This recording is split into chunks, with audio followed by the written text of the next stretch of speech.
Bismillahirrahmanirrahim. Assalamualaikum warahmatullahi wabarakatuh dan salam sejahtera. Indah berbalam, si awan petang, berarak di celah pohon ara. Pemanis kata selamat datang, awal bismillah pembuka bicara. Yang dihormati para panel hakim yang arif lagi bijaksana, guru-guru dan rakan-rakan yang dikasihi sekalian. Sebelum itu, bak kata orang tak kenal maka tak cinta, nama diberi tanpa dipinta. Auni Kristina Saiful, pelajar tingkatan 5, Sekolah Mendengar Kebangsaan Datuk Muhammad Yunus Sulaiman. Pada hari yang mulia ini, saya ingin berbicara dengan hadirin sekalian tentang karya coretan Izzati Razak yang bertajuk Kecamuk.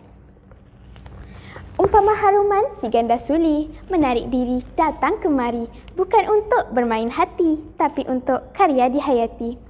Kecamuk, sebuah novel yang mengandungi 289 buku surat dengan 17 bab yang menceritakan tentang perjalanan sepasang hidup adik-beradik yang sekelip mata menjadi yatim piatu selepas kemalangan jalan raya yang disengajakan. Buku ini dikategorikan sebagai novel remaja yang diterbitkan pada April 2019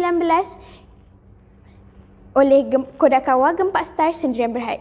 Sebelum menyusuri ke jalan cerita dengan lebih mendalam, bolehlah sekiranya kita berkenalan dahulu dengan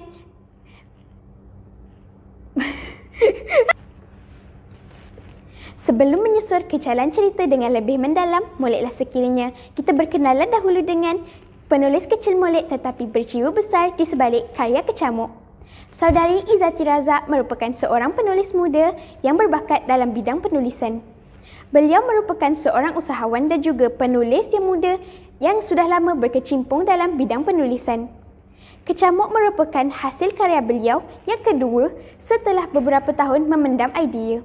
Saudari Izzati Razak juga merupakan seorang pereka fashion yang sangat arif dalam mereka busana wanita. Pendek kata, beliau merupakan seorang yang berbakat dalam pelbagai bidang yang diceburinya.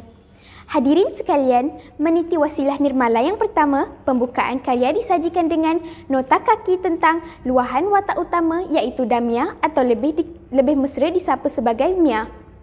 Pada mulanya, Mia dan abangnya Danish tinggal dengan ibu bapa yang menguruskan sebuah syarikat. Danish seorang anak lelaki sulung yang berkejaya manakala Mia pula merupakan seorang pelajar sekolah.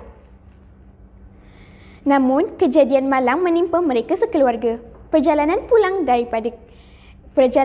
setelah makan malam di rumah Tengku Razin iaitu Pakcik Mia dan Danish menjadi titik hitam bermulanya dugaan mereka adik-beradik.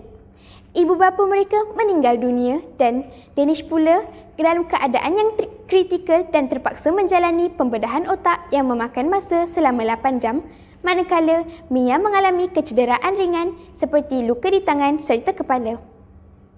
Mia yang masih setahun jagung buntu untuk meneruskan pentadbiran syarikat warisan setelah kepergian ibu bapa sambil menunggu satu-satunya ahli keluarga yang dia ada setakat ini iaitu Danish sedar dari koma.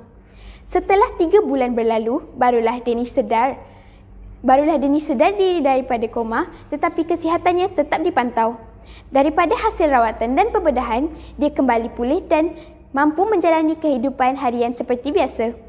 Akan tetapi, lama-kelamaan, Mia mula perasan tentang sikap Danish yang semakin tidak bermoral dan kerap marah jika ditegur. Malahan, dia juga sering mengalami sakit kepala yang teruk setelah keluar daripada hospital.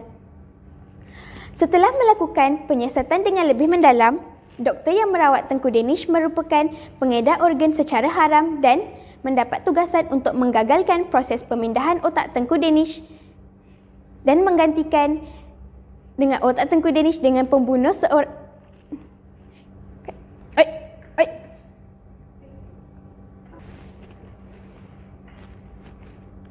Setelah melakukan penyiasatan dengan lebih mendalam, doktor yang merawat Tengku Danish merupakan seorang pengedar organ secara haram dan mendapat tugasan untuk menggagalkan proses pemindahan otak Tengku Danish. Hasilnya, doktor tersebut melakukan pembedahan dengan menggantikan otak Tengku Danish dengan seorang pembunuh bersiri yang didapati mati sebelum hari tersebut.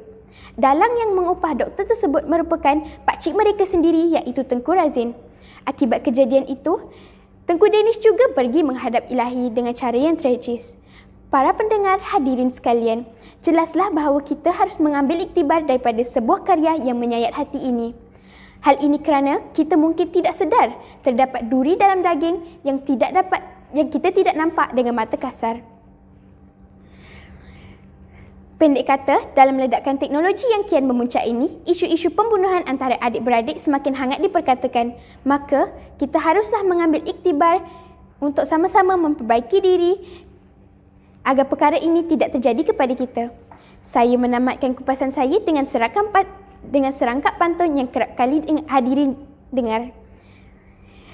Kalau ada jarum yang patah, jangan simpan di dalam peti. Kalau ada silap dan salah, jangan simpan di dalam hati. Sekian, wabillahi taufiq wal hidayah. Wassalamualaikum warahmatullahi wabarakatuh.